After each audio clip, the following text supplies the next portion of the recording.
So critical talks are getting underway in Vienna to prevent the collapse of the Iran nuclear deal. The discussions center around the possible return of the US to the 2015 accord, which limited Iran's nuclear activities in return for the lifting of sanctions. Iran has violated key commitments since President Trump pulled out in 2018 and reinstated US sanctions, angering Iran and dismaying the other world powers involved, including Britain, France, Germany, China, and Russia. The current US President, Joe Biden, is willing to lift them if Iran reverses the breaches. But Tehran wants the US to make the first move. Western diplomats have warned that time is running out to negotiate a solution because of the significant advances Iran has made in its uranium enrichment program, which is a possible pathway to a nuclear bomb. Iran insists its nuclear program is entirely peaceful, with Tehran sticking to its tough stance and Western powers increasingly frustrated. Hopes of a breakthrough appear very slim indeed. At least some European countries are not coming to Vienna with the necessary will to lift the sanctions. It shows that not only are these countries not serious, but they are also creating conditions under which these talks will be prolonged and the nuclear deal would not be effectively implemented. If the United States comes to Vienna with the determination to resolve the deadlock and other issues that kept us from reaching an agreement in previous rounds and enter the talks from that point, definitely the talks will move forward in an easy path. If the US still wants to stick to its unilateralism in the negotiations, the Islamic Republic will have plenty of choices to make them as well. Well, for more about the chances of resurrecting the Iran nuclear pact, I'm joined now on the line from London by the Middle East analyst, Dr. Saul Zadka. Thank you very much indeed for joining us, Dr. Zadka. So Iran, the US and others discussing reviving the nuclear deal. Iran, of course, agreed to restrict its nuclear activities in 2015. In 2018, Donald Trump abandoned that. Where are we now with that?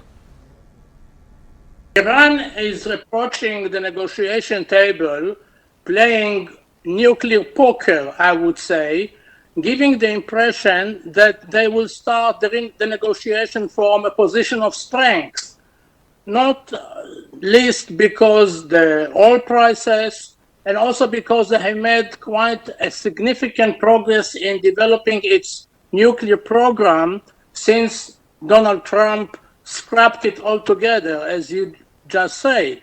And it is to do with the fact that the Iranians insist that they want a complete lifting of the sanction, something that the Americans at the moment, and surprisingly the Europeans, are not willing to give. However, the Iranians are very much afraid that this time around, Biden, unlike his predecessor, would not go it alone and will convince his European partners to take part in the sanctions against Iran if the Iranians would not demonstrate flexibility.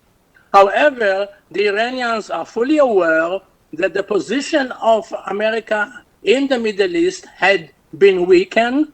They took notice of the shambolic retreat of the American forces from Afghanistan last summer, and they know that the Americans have different kind of priorities: climate change, Russia, China, immigration from Central America. Suddenly, the Iranians got the impression that the nuclear program in Tehran has been put by the Americans in the back burner.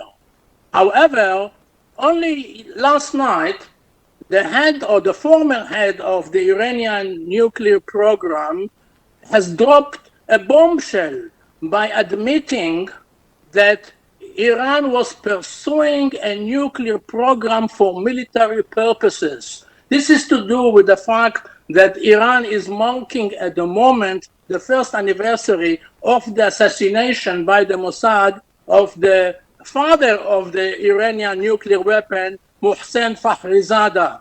And he admitted that Mr. Fakhrizadeh against the wishes of the supreme leader Ali Khamenei, who issued a fatwa against nuclear weapons, saying that it's un-Islamic. He was pursuing a nuclear program for military purposes without the permission of the supreme leader. By doing so, he was confirming the Israeli explanation of why Mr. Fakhrizadeh has been assassinated a year ago. Well, it sounds monstrously complicated, doesn't it? And the negotiations between the so-called P5+1 countries and Iran, I mean, that includes Britain, France, Germany, the US, Russia, and China. But it's a slightly strange format, though, isn't it? Because Iran refuses to sit down directly with the US. So all those countries need to shuttle between a hotel room talking to Iran and then another hotel room talking to the US. I mean, that doesn't help the diplomats, does it, in terms of getting forward momentum?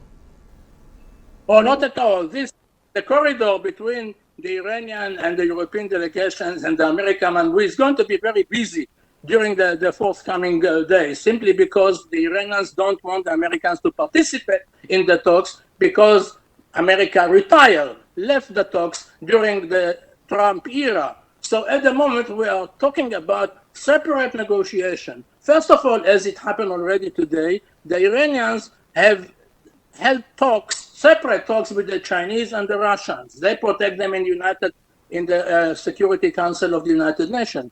And secondly, now they are going to talk separately to some of the European delegations. The European delegation will send convoys to the American next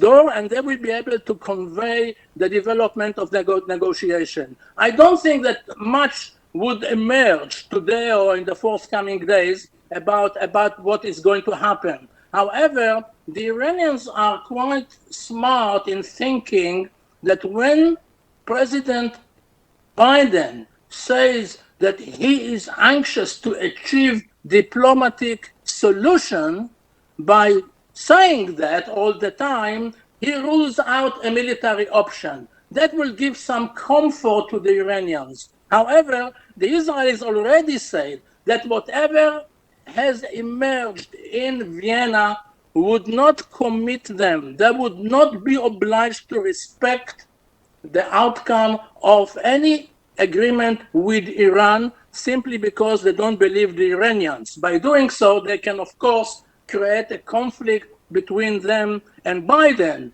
And this is a risk that some of them are willing to take. However, I think there is a consensus among the pro-American camp that an agreement is better than non-agreement at all. Yes, that's an important point you make there. So if things were to go well, Dr. Zadka, what would we be looking at least some kind of a deal? Would it be to restore some of the limits of Iran's nuclear program in exchange for lifting some of the sanctions that the Trump administration put back on Iran's economy, particularly its export of things like oil? Exactly. What is on the horizon is reaching a partial deal in which part of the sanctions against Iran would be lifted and Iran would commit itself to stop developing any nuclear weapons, but by doing so, they would not go back to the time when the agreement has been scrapped by President Trump. That means that there will be a freeze of the status quo. However, the Iranians may be reluctant to accept such a deal because they keep saying all the time, it's all or nothing. But this is, of course, a posture by the Iranians in order to create the impression that they reach or approach the negotiation from a position of strength.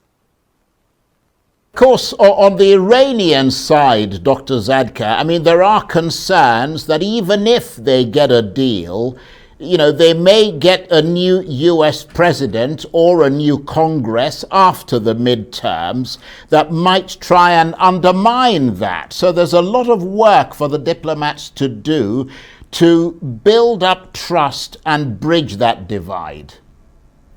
Exactly. The Iranians don't have enough time to make up their own mind and reach an agreement with the West because they are afraid of political changes in Washington. This is what they were hoping all the time before. They were hoping that President Trump would lose the election and they will have a much more comfortable partner in the shape of President Biden. And in this, they may be right about it. However, they cannot afford waiting even for the midterm elections in America for fear of having to deal with the Republicans. At the same time, the Iranians are losing some political and military assets elsewhere in the Middle East. There is a suggestion that the Syrians are telling them to evacuate some of the territories that they occupy.